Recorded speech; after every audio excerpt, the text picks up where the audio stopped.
दोस्तों, आपने भगवान श्री राम के अटल भक्त हनुमान जी के बारे में तो सुना ही होगा, लेकिन क्या आप जानते हैं हनुमान जी का जन्म कैसे और कब हुआ? क्या सच में हनुमान जी बंदर या लंगूर थे, जैसा कि अक्सर कहा जाता है? इस वीडियो में हम जानेंगे हनुमान जी के जन्म की रहस्यमयी कहानी और उनकी शक्तियों के बारे में। तो बिना देरी किए चलिए शुरू करते हैं। दोस्तों, एक बार की बात है, इंद्रराज के महल में एक बेहद ही खूबसूरत अप्सरा थी जिसका नाम पुंजी कस्तला था। उसकी सुंदरता और चंचलता सभी को बहुत ही पसंद आती थी, लेकिन एक दिन उसकी चंचलता ने उसे एक बड़ी मुसीबत में डाल दिया। उसने तपस्या में लीन एक ऋषि के साथ अभद्र व्यवहार कर दिया। ऋषि इससे बहुत नाराज हो गए और उन्होंने पुंजी कस्थला को यह श्राप दे दिया कि तुम अब एक वानर का रूप धारण कर लोगी।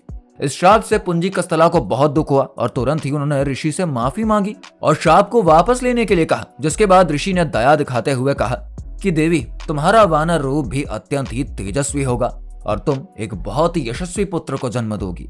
पुंजी कस्थला ने ऋषि के श्राप को स्वीकार कर लिया, लेकिन उनका मन अभी भी बेचैन था। कुछ समय बीतने के बाद पुंजी कस्थला से प्रसन्न होकर इंद्रदेव ने उन्हें मनचाहा वरदान मांगने के लिए कहा।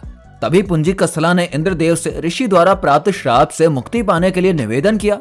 इंद्रदेव ने जब पूछा ये श्राप कैसे और क्यों मिला, तब पुंजी कस्थला ने कहा कि एक ऋषि वानर के रूप में तपस्या में लीन थे और मैंने साधारण ऋषि समझकर उन पर फल फेंकना शुरू कर दिए। लेकिन बाद में पता चला कि वो कोई साधारण वानर नहीं बल्कि एक परम तपस्वी ऋषि थे। पुंजी कस्थला के इस व्यवहार से नाराज होकर ऋषि ने उसे श्राप दिया कि जब भी वो किसी से प्रेम करेगी तो उसे वानर का रूप ही धारण करना पड़ेगा। हालांकि श्राप के बावजूद भी उनका प्रेम सच्चा रहेगा। इस पूरी कहानी को सुनने के बाद इंद्रदेव ने पुंजी कस्थला को कहा कि तुम्हें धरती पर जाकर बसना होगा। वहां पर आपको एक राजकुमार से प्रेम होगा जो कि आपका पति बनेगा। विवाह के बाद तुम शिव के अवतार को जन्म दोगी और इसके साथ ही तुम्हें उस श्राप से मुक्ति भी मिल जाएगी। पुंजी कस्थला ने इंद्रदेव की बात मानते हुए धरती पर निवास करना शुरू कर दिया और धरती पर अब उन्हें अंजनी के नाम से जाना जाने लगा। एक बार जब पुंजी कस्थला यानी कि अंजनी वन में घूम रही थी तो उन्हें एक युवक दिखाई दिया, जिसे देखते ही अंजनी आकर्षित हो गई। जैसे ही उस युवक ने अंजनी की ओर देखा, वैसे ही उनका चेहरा वानर के रूप में बदल गया। जिसके बाद अंजनी ने उस युवक से अपना चेहरा छुपा लिया।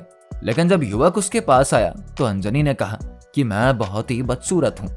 लेकिन जब अंजनी युवक की ओर देखती है तो युवक भी वानर रूप में ही होता है। युवक ने बताया कि वो वानर राज केसरी है और जब चाहे तब मैं मनुष्य रूप धारण कर सकता हूँ। इसके बाद दोनों एक दूसरे से प्रेम करते हैं और फिर विवाह कर लेते हैं। विवाह के बाद अंजनी और केसरी ने संतान प्राप्त करने के लिए काफी प्रयास किए, लेकिन इनकी इच्छा पूरी हो ही नहीं रही थी। फिर अंजनी ने मतंग ऋषि से सलाह ली। ऋषि ने उन्हें सलाह दी कि वो नारायण स्वामी तीर्थ जाकर 12 वर्षों तक तपस्या करे।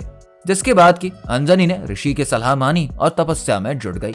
इस प्रकार से वायुदेव ने अंजनी की तपस्या से प्रभावित होकर उन्हें एक विशेष वरदान दिया कि आपको एक ऐसा पुत्र मिलेगा जो कि अग्नि, स्वर्ण वेद वेदांगों का मर्मज्ञ और बलशाली विद्वान होगा। इस वरदान के बाद अंजनी और केसरी ने भगवान शिव की तपस्या करी।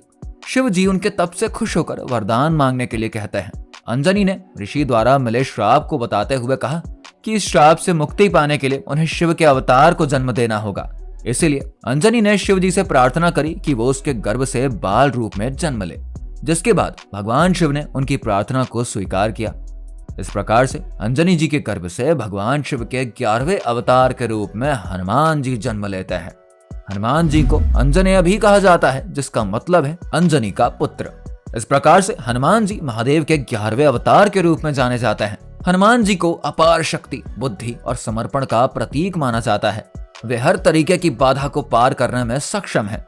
उनकी शक्ति और बल के कारण ही उन्हें बजरंग बली भी कहा जाता है, जिसमें कि बजरंग का मतलब मजबूत और बलवान होता है।